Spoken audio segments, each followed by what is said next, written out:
guys. New upload! So, andito nga tayo sa bahay ng aking kaibigan.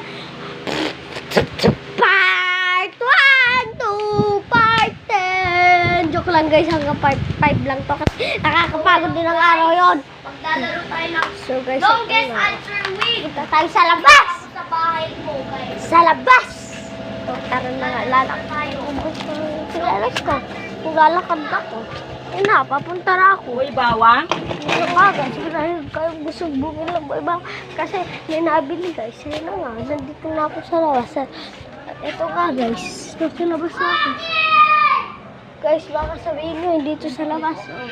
Hindi sa labas guys. So, hindi sa labas. Ha, kaya sigaw nga dito guys. So guys, ito na. Tara nga. Lakad.